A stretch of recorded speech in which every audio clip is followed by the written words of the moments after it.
فاصدع بما تؤمر وأعرض عن المشركين إنا كفيناك المستهزئين. السلام علیکم ورحمۃ اللہ وبرکاتہ. الحمد للہ رب العالمین والصلاة والسلام علی اشرف الانبیاء والمرسلین نبینا محمد وعلی آلہ وصحبہ اجمعین، اما بعد. قال اللہ تعالی فی القرآن المجید والفرقان الحمید: اعوذ باللہ من الشیطان الرجیم، بسم اللہ الرحمن الرحیم. فاصدع بما تؤمر وعارض عن المشرکین انا کفیناک المستہزئین. تمام قسم کی حمد و ثنا، تعریف و توصیف اس اللہ رب العزت کے لیے جس نے ہم سبوں کو پیدا فرمایا اور اس کے بعد آخری نبی جناب محمد رسول اللہ صلی اللہ علیہ وسلم پر درود و سلام. محترم حضرات و خواتین،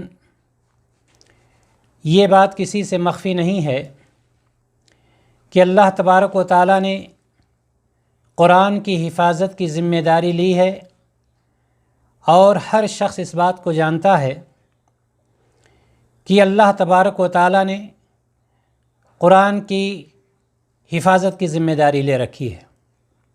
لیکن ہمیں اور آپ کو یہ سوچنا چاہیے کہ جناب محمد رسول اللہ صلی اللہ علیہ وسلم کی سیرت مبارکہ کا جب ہم مطالعہ کرتے ہیں تو ہم یہ دیکھتے ہیں کہ نبوت کے بعد سے برابر آپ صلی اللہ علیہ وسلم کو تکلیفیں پہنچائی گئیں، آپ صلی اللہ علیہ وسلم کو طرح طرح کی اذیتیں پہنچائی گئیں، آپ صلی اللہ علیہ وسلم کو قتل کرنے کی سازشیں کی گئیں، یعنی ہر طرح سے آپ کو تکلیفیں پہنچانے کی کوشش کی گئی. لیکن کیا جس طرح سے اللہ تبارک و تعالیٰ نے قرآن مقدس کی حفاظت کی ذمہ داری لی ہے، کیا نبی کریم صلی اللہ علیہ وسلم کی حفاظت کی ذمہ داری بھی لی ہے؟ کوئی خصوصی حفاظت ہے اللہ تعالیٰ کی طرف سے نبی اکرم صلی اللہ علیہ وسلم کی؟ آج ہم اس موضوع پر کچھ باتیں آپ حضرات کے سامنے قرآن و حدیث کی روشنی میں، نبی کریم صلی اللہ علیہ وسلم کی سیرت کی روشنی میں پیش کرنے کی کوشش کریں گے. اللہ تعالیٰ کی توفیق سے ہم اللہ رب العزت سے یہ دعا کرتے ہیں الہ العالمین اس اہم موضوع پر کچھ باتیں آپ حضرات کے سامنے پیش کرنے کی، آپ تمام حضرات و خواتین کو سننے کی، اور ہم سبوں کو کہنے اور سننے سے زیادہ اس پر عمل کرنے کی توفیق عطا فرمائے، آمین یا رب العالمین.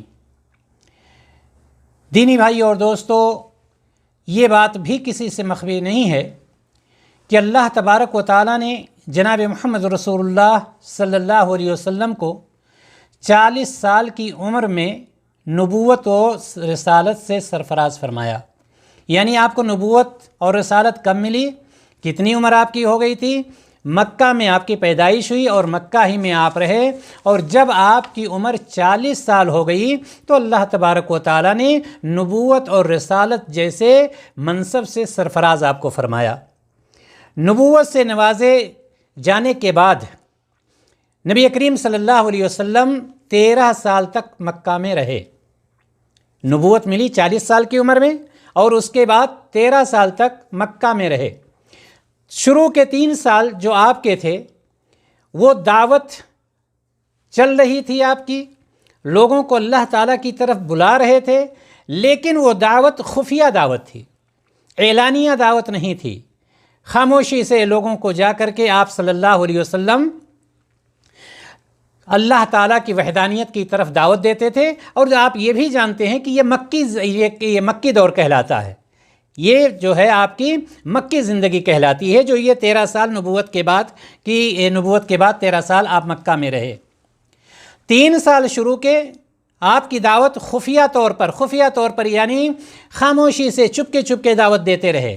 اور اس کے بعد نبی کریم صلی اللہ علیہ وسلم نے 10 سالوں تک کھلا اعلانیہ اشاعت اسلام کا کام کیا، اسلام کو پھیلانے کا کام کیا، اللہ تعالیٰ کی توحید کو لوگوں تک پہنچانے کا کام کیا. جب آپ صلی اللہ علیہ وسلم نے اعلانیہ طور پر اللہ تعالیٰ کی وحدانیت کو پھیلانا شروع کیا تو مکہ کے وہ لوگ جو آپ کو امین کہتے تھے، صادق کہتے تھے، جو آپ کے پاس اپنی امانتیں رکھا کرتے تھے، جو آپ سے اپنے معاملات میں فیصلے کرایا کرتے تھے، کچھ اپنے تھے کچھ بیگانے تھے، دشمن بن گئے۔ وہ لوگ جو نبی کریم صلی اللہ علیہ وسلم کی دعوت کو قبول نہیں فرما رہے تھے، لیکن اللہ تبارک و تعالیٰ نے ان مشرکین کے شر اور استہزاء کا نشانہ بنانے والوں سے اللہ تبارک و تعالیٰ نے اپنے نبی کو محفوظ رکھا، چاہے وہ مذاق اڑاتے رہے ہوں، کوئی مجنوں کہہ رہا تھا، کوئی دیوانہ کہہ رہا تھا، کوئی پاگل کہہ رہا تھا، کوئی کچھ کہہ رہا تھا، لیکن اللہ تبارک و تعالیٰ نے اپنے نبی کو ان سارے لوگوں سے، مشرکین مکہ سے اللہ تبارک و تعالیٰ نے محفوظ رکھا، اور آپ نے اپنی دعوت کو کھلے طور پر پیش کیا، اپنی دعوت کا انجام دیتے رہے، مذاق اڑانے والے اڑاتے رہے، لیکن آپ کا بال بھی بیکار نہ کر سکے۔ اس کی وجہ کیا تھی؟ کیونکہ اللہ تبارک و تعالیٰ نے آپ کی حفاظت کی ذمہ داری لے لی تھی۔ اللہ تبارک و تعالیٰ آپ کی حفاظت کر رہا تھا، جیسا کہ میں نے شروع میں آپ کو بتلایا کہ قرآن کی حفاظت کی ذمہ داری کس نے لی؟ اللہ تبارک و تعالیٰ نے۔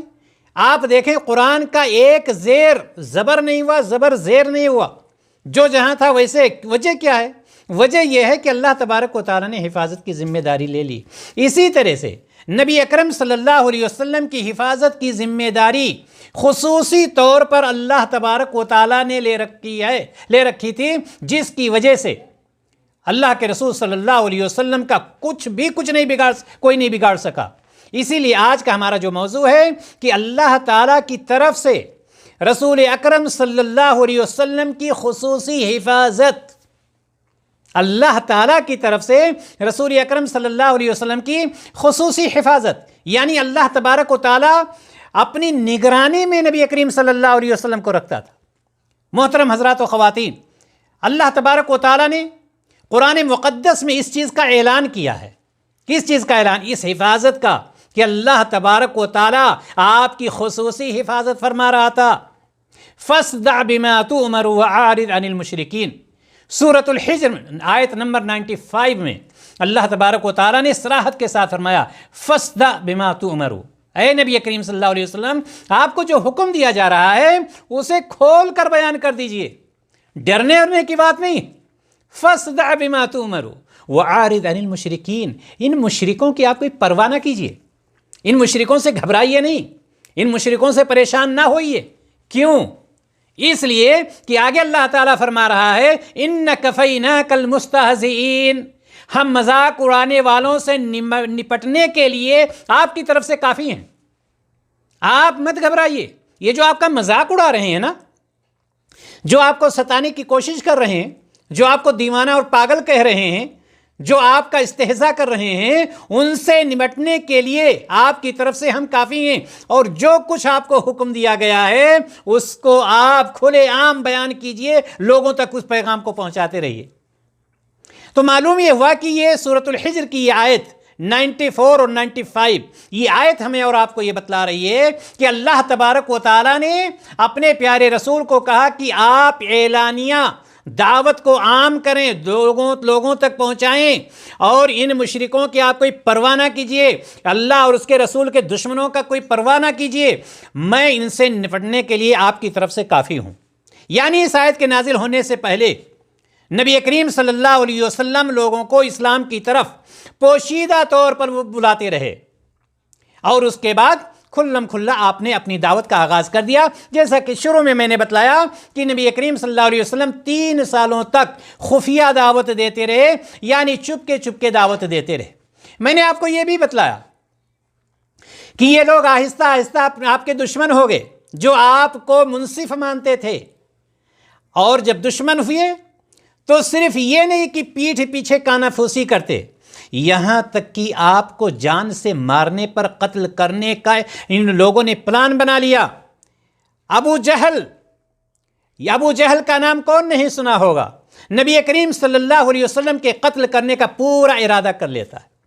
یہ ابو جہل، ایک دن ابو جہل نے قریشیوں سے مخاطب ہو کر کے کہا کہ محمد جو ہے ہمارے دین میں عیب نکالتا ہے، اور ہمارے آبا اور اجداد کے بتوں کی توہین کرتا ہے۔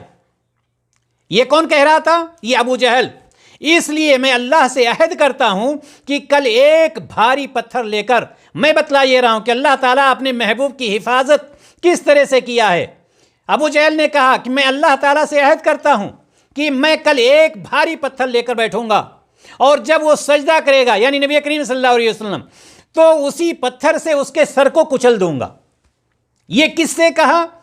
اہل قریش سے، قریشیوں سے کہا کہ ایسا میں کروں گا۔ اس کی وجہ یہ ہے کہ میرے دین میں عیب نکالتا ہے، میرے بتوں کی، جو میرے آبا اور اجداد کے بت تھے ان کی توہین کرتا ہے، لہٰذا میں اس کے سر کو، جب وہ سجدہ کرے گا تو اس کے سر کو پتھر سے کچل دوں گا۔ یہ لوگوں کے بیچ میں بات کیا کہ کل میں ایسا کرنے والا ہوں۔ صبح ہو گئی، جب صبح ہوئی تو یہ شخص ویسا ہی پتھر لے کر کے آ کر کے بیٹھ گیا اور انتظار کرنے لگا نبی کریم صلی اللہ علیہ وسلم کا۔ آپ صلی اللہ علیہ وسلم تشریف لائے جیسا کہ عام طور پر آپ آیا کرتے تھے۔ پھر رسول اللہ صلی اللہ علیہ وسلم عام روایات کے مطابق جس طرح سے آپ برابر نماز پڑھا کرتے تھے، نماز میں مشغول ہو گئے۔ جیسے نماز میں مشغول ہوئے اور سجدے میں گئے، یہ ابو جہل وہ بھاری پتھر جو لوگوں سے بتلایا تھا، وہ پتھر اٹھا کر کے آپ صلی اللہ علیہ وسلم کی طرف جا رہا ہے کہ سجدے میں گئے ہیں، اب آپ کے سر کو میں اس پتھر سے کچل دوں۔ یہ کون کر رہا تھا؟ یہ ابو جہل کر رہا تھا۔ جب وہ آپ کے قریب پتھر لے جا کر کے پہنچتا ہے تو شکست خوردہ حالت میں لوٹا، ایک دم پریشان حالت میں لوٹ آتا ہے، پریشان ہو جاتا ہے، اس کے ہاتھ کانپنے لگتے ہیں، اس کے چہرے کا رنگ اتر جاتا ہے، اس کے جسم پر کپکپاہٹ سی ہوتی ہے، اور وہ پتھر اس کے ہاتھ میں چپک جاتا ہے، جیسے تیسے کر کے وہ پتھر پھینک پاتا ہے۔ قریش کے کچھ لوگ جنہوں نے یہ سنا تھا کہ کل میں ایسا کرنے والا ہوں، وہ اس کے قریب آتے ہیں اور انہوں نے کہا، جب اس کو دیکھا کہ کانپ رہا ہے، لوٹ آیا، پتھر بھی نہیں مارا آپ صلی اللہ علیہ وسلم کو، کہا ابو جہل تمہیں کیا ہوا؟ کیا ہو گیا ہے تمہیں؟ تو ابو جہل نے کہا کہ میں نے گزشتہ رات جو بات قریش کے کچھ لوگوں کے پاس آ کر کے کہا تھا، میں وہی کرنے جا رہا تھا۔ میں پتھر لے کر محمد کے سر کو کچلنے ہی جا رہا تھا۔ میں قریب پہنچا تو ایک اونٹ ہمارے اور محمد کے بیچ میں آ گیا۔ یہ ابو جہل کہہ رہا ہے کہ جب میں قریب پہنچا تو ایک اونٹ ہمارے اور محمد کے بیچ میں آ گیا۔ اللہ کی قسم میں کبھی بھی کسی اونٹ کی کھوپڑی، گردن اور دانت اس اونٹ کی طرح نہیں دیکھا۔ وہ مجھے کھانا چاہ رہا تھا اور میں ڈر کے مارے وہاں سے بھاگ آیا۔ اللہ تبارک و تعالیٰ نے کیا فرمایا تھا؟ ابھی سورۃ الحجر کی آیت آپ کے سامنے میں نے وضاحت کی اس کی، کہ اللہ تبارک و تعالیٰ نے فرمایا اِنَّ كَفَيْنَاكَ الْمُسْتَهْزِئِينَ، ہم ان مذاق اڑانے والوں سے، ہم ان تکلیف پہنچانے والوں سے، یا آپ کا خاتمہ کرنے والوں سے، آپ کی طرف سے ہم نمٹنے کے لیے کافی ہیں۔ اللہ تبارک و تعالیٰ کا، یہ اللہ تبارک و تعالیٰ کی حفاظت کا وہ کرشمہ تھا کہ وہ شخص جو ابو جہل نبی کریم صلی اللہ علیہ وسلم کے سر کو کچلنے جا رہا تھا ایک بھاری پتھر سے، لیکن اللہ تبارک و تعالیٰ نے ایسا منظر وہاں پر پیش کر دیا کہ وہ وہاں سے فوراً واپس ہو جاتا ہے اور گھبرایا ہوا رہتا ہے، اس کے چہرے کا رنگ اڑا ہوا رہتا ہے۔ محترم حضرات و خواتین، اللہ کا وعدہ ہے۔ وعدہ کیا ہے؟ نبی کی حفاظت کا۔ اللہ تعالیٰ نے وعدہ کیا ہے اپنے نبی کی حفاظت کا۔ اسی لیے سورۃ المائدہ میں بھی اللہ تبارک و تعالیٰ نے کیا ارشاد فرمایا؟ یا ایھا الرسول بلغ ما انزل الیک من ربک، اے رسول صلی اللہ علیہ وسلم، جو اللہ تبارک و تعالیٰ کی طرف سے آپ کو پیغام ملا ہے اس کو لوگوں تک پہنچا دیجئے۔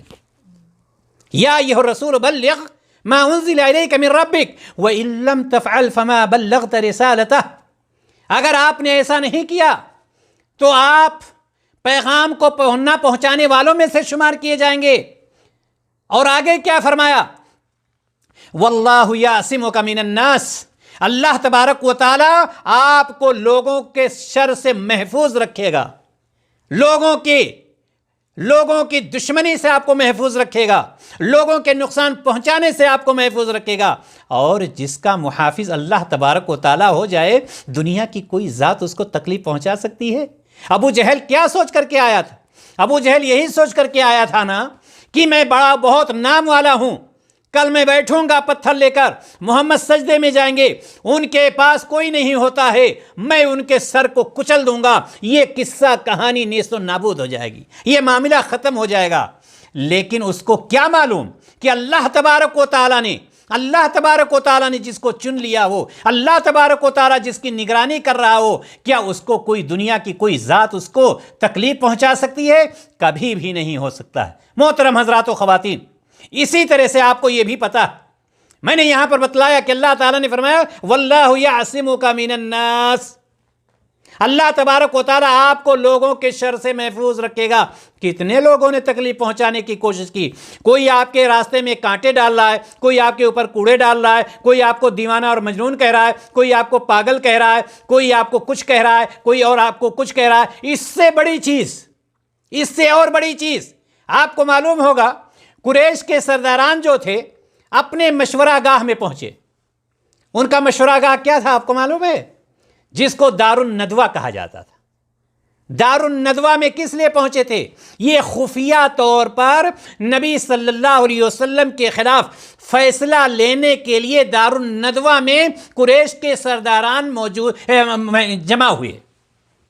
قریش کے سرداران دار الندوہ میں نبی کریم صلی اللہ علیہ وسلم کے خلاف فیصلہ لینے کے لیے، خلاف فیصلہ لینے کا مطلب کیا کہ ان کی مخالفت کیجیے؟ نہیں، ان کو ختم کرنے کے لیے، یہ سازش کرنے کے لیے مکہ کے دار الندوہ میں قریش کے جو سرداران تھے، جو بڑے بڑے لوگ تھے، وہاں پر خفیہ طور پر جمع ہوئے، اور سارے لوگ اپنی اپنی، اس میں یہ ابو جہل بھی تھا جو پتھر سے جا رہا تھا آپ کے سر کو کچلنے کے لیے، اور اس میں ایک شیطان بھی تھا۔ بہت سارے لوگ وہاں پر جمع ہیں، اور سب کوئی اپنی اپنی بات کو پیش کر رہا ہے کہ کس طرح سے نبی کریم صلی اللہ علیہ وسلم کو نیست و نابود کر دیا جائے۔ کسی نے کہا کہ محمد صلی اللہ، اب سب اپنا اپنا مشورہ دے رہے ہیں، کسی نے کہا کہ محمد صلی اللہ علیہ وسلم کو لوہے کی زنجیر میں جکڑ کر کے ایک کمرے میں بند کر دیا جائے اور وہیں پر یہ بندہ ختم ہو جائے۔ کسی نے کہا نہیں، ایسا نہیں کرتے ہیں، ہم ایسا کرتے ہیں کہ محمد کو جلا وطن کر دیتے ہیں، یعنی یہ کہ مکہ کی سرزمین سے نکال دیتے ہیں۔ مختلف رائیں آئیں، الگ الگ باتیں آئیں، اسی میں ابو جہل بھی موجود تھا۔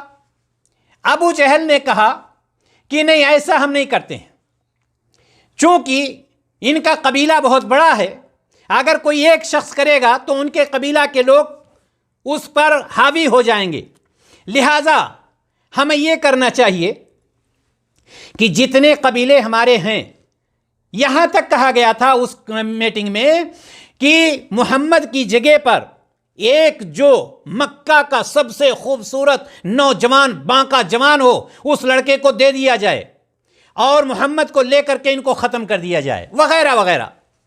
ابو جہل نے کہا نہیں، یہ ساری چیزیں نہیں صحیح ہیں، ایسا کرتے ہیں کہ ہر قبیلے سے ایک نوجوان تیار کیا جائے جو بالکل نوجوان ہو، طاقت والا ہو، اور جب ہر قبیلے سے ایک نوجوان تیار کر لیا جائے، ایک نوجوان، اور ہر ایک کے ہاتھ میں تلوار دے دی جائے۔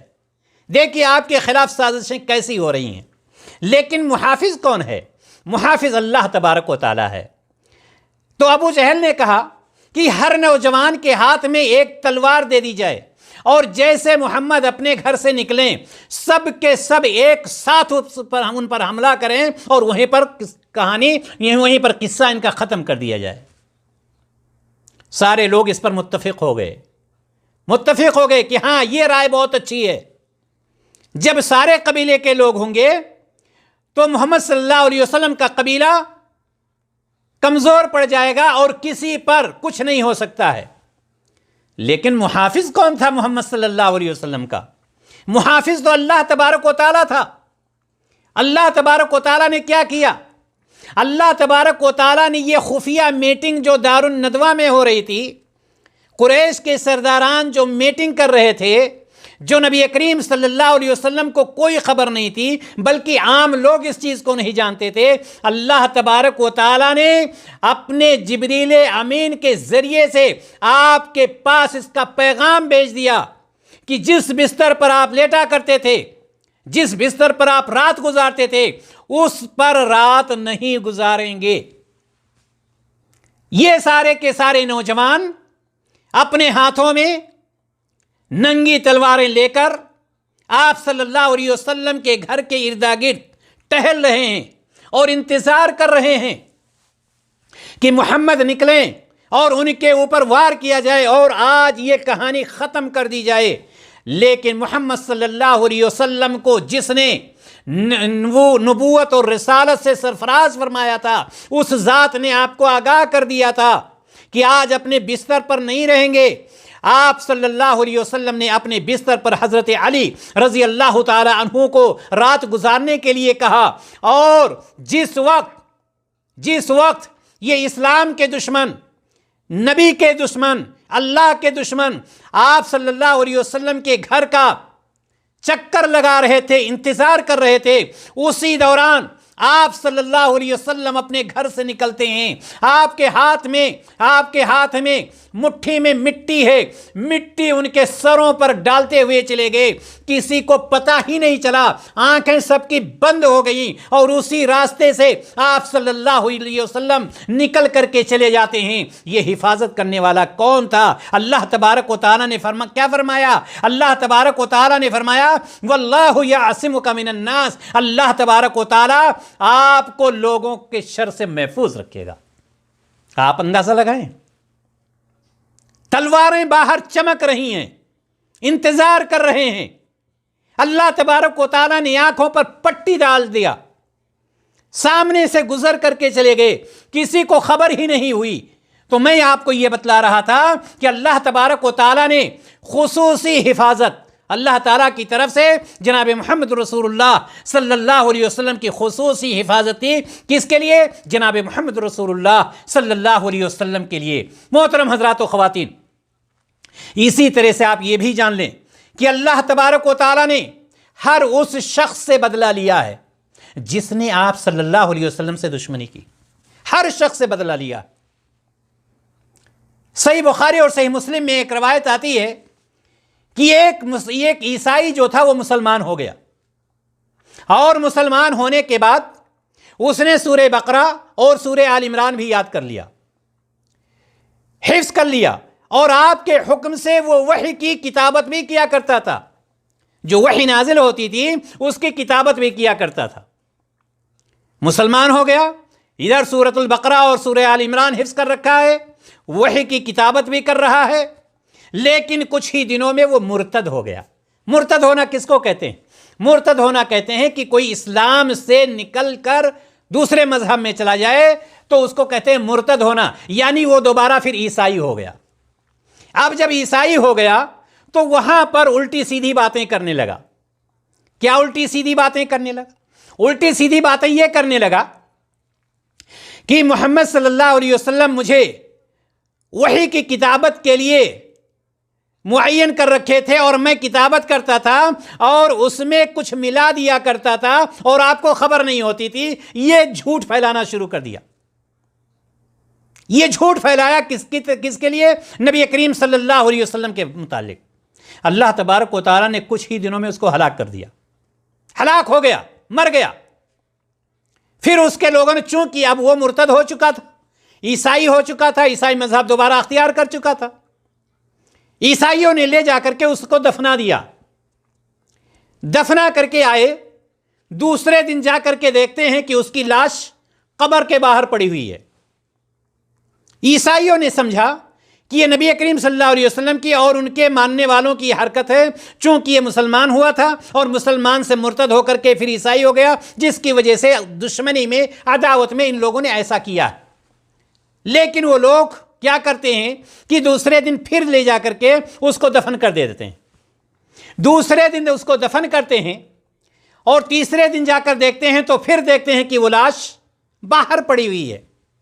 ان لوگوں کو یقین ہو گیا کہ یہ حرکت محمد صلی اللہ علیہ وسلم اور ان کے ماننے والوں کی ہے، ورنہ لاش کیسے نکل آتی؟ لہٰذا تیسرے دن انہوں نے کیا کیا؟ خوب گہری قبر کھودی، خوب گہری، اور اس میں لے جا کر کے اس شخص کو دفنا دیا، یہ جان کر کے کہ اب اس کو کوئی نکال نہیں سکتا۔ چوتھے دن جب جا کر کے دیکھتے ہیں تو زمین نے اس شخص کو، اس لاش کو پھر نکال کر باہر پھینک دیا تھا، اور وہ لاش باہر پڑی ہوئی تھی۔ جب یہ لوگ جا کر کے دیکھتے ہیں کہ اتنی گہری قبر کھودنے کے بعد ہم نے اس کو دفنایا تھا، ایسا تو ہو نہیں سکتا ہے کہ کوئی آدمی یہ کر رہا ہو، اس کا مطلب یہ ہے کہ یہ زمین اس کو قبول نہیں کر رہی ہے، اور یہ زمین اس کو نہیں قبول کر رہی ہے۔ اس کی وجہ یہ ہے کہ اس نے جھوٹ بولا تھا، جھوٹ یہ بولا تھا کہ میں وحی لکھنے کے لیے آپ صلی اللہ علیہ وسلم دیتے ہیں، میں اس میں کچھ ملا دیا کرتا ہوں۔ تو اللہ تبارک و تعالیٰ نے اس شخص سے اس طرح سے بدلہ لیا۔ محترم حضرات و خواتین، کہنے کا ہمارے مطلب یہ کہ اللہ تبارک و تعالیٰ نے اپنے پیارے رسول صلی اللہ علیہ وسلم کی خصوصی حفاظت کی، اور وہی رات جس رات آپ نے ہجرت کی مکہ سے مدینہ کی طرف، آپ جانتے ہیں مکہ سے نکل کر کے کہاں پہنچے تھے؟ غار حرا میں، غار ثور میں آپ صلی اللہ علیہ وسلم کس کے ساتھ؟ حضرت ابو بکر صدیق رضی اللہ تعالیٰ عنہ کے ساتھ۔ ادھر سراقہ بن مالک، پورے جب ان لوگوں کو پتا چلا، حضرت علی رضی اللہ تعالیٰ عنہ گھر سے نکلے، دیکھا محمد ہے نہیں، پریشان ہو گئے، محمد کدھر گئے تلاشنے لگے، فوراً پورے مکہ میں جنگل کی آگ کی طرح سے یہ خبر پھیل گئی۔ کسی نے کہا کہ اگر محمد کو زندہ یا مردہ لایا جائے 100 سرخ اونٹ ہم اس کو انعام دیں گے، یعنی انعام اس طرح سے اعلان کر دیا گیا۔ سارے لوگ محمد صلی اللہ علیہ وسلم کو تلاشنے لگے، لیکن جس کی حفاظت اللہ تعالیٰ کر رہا ہے اس کو کون پا سکتا ہے؟ محترم حضرات و خواتین، غار ثور میں ہیں، آفتاب و مہتاب غار ثور میں بیٹھے ہیں۔ تاریخ بتلاتی ہے، تاریخ کے صفحات اس بات کے شاہد ہیں کہ سراقہ بن مالک اپنے اونٹ سے پیچھا کرتے کرتے غار ثور کے بالکل منہ کے پاس پہنچ جاتا ہے۔ نبی کریم صلی اللہ علیہ وسلم اور حضرت ابو بکر اس کے پیر کو دیکھ رہے ہیں، اور حضرت ابو بکر نے کہا اے محمد صلی اللہ علیہ وسلم، اگر ان لوگوں نے اپنے پیر کی طرف بھی دیکھا تو مجھے جان جائیں گے کہ ہم لوگ یہاں پر چھپے ہیں۔ تو اللہ کے رسول جناب محمد رسول اللہ صلی اللہ علیہ وسلم نے فرمایا لا تخف ان اللہ معنا، اے ابو بکر خوف کھانے کی ضرورت نہیں ہے، اللہ رب العزت ہمارے ساتھ۔